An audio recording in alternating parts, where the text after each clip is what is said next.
Selamat datang di perencanaan koridor Tempel.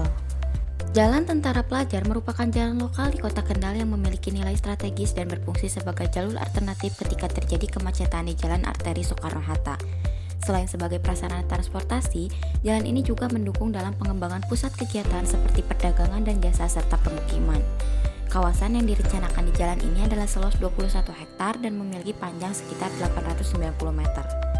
Selanjutnya, jalan ini akan dinaikkan kelasnya menjadi kolektor sekunder dan dinamai sebagai koridor Tempel untuk meningkatkan identitas dan daya tarik kawasan. Rencana intensitas kawasan ini terbagi menjadi KDP tertinggi lebih dari 80%, 2-4 lantai utama, dan KDH tertinggi senilai 70 hingga 90% berada pada kawasan pertanian, sempadan, dan ruang terbuka hijau.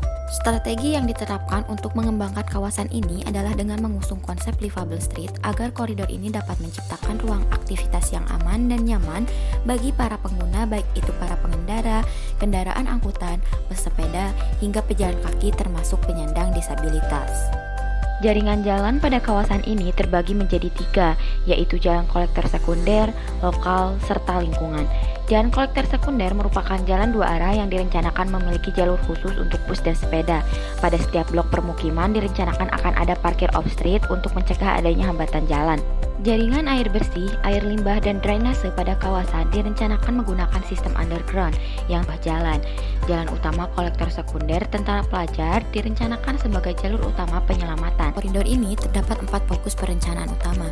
Fokus perencanaan yang pertama adalah koridor ini berusaha memberikan ruang jalan yang aman dan nyaman dengan penambahan esensial urban design berupa jalur pedestrian yang ramah disabilitas.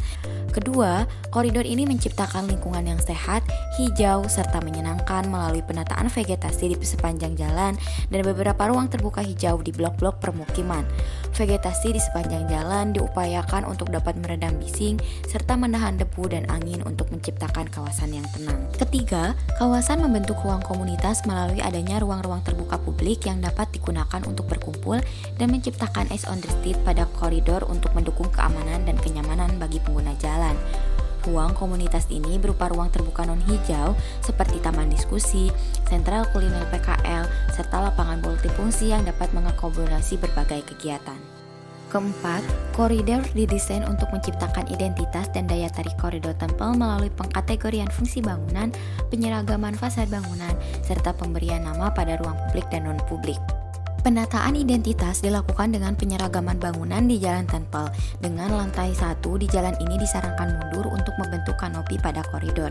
Penggunaan warna bangunan dibebaskan dengan syarat satu blok menggunakan ton warna yang sama sehingga menciptakan gradasi warna.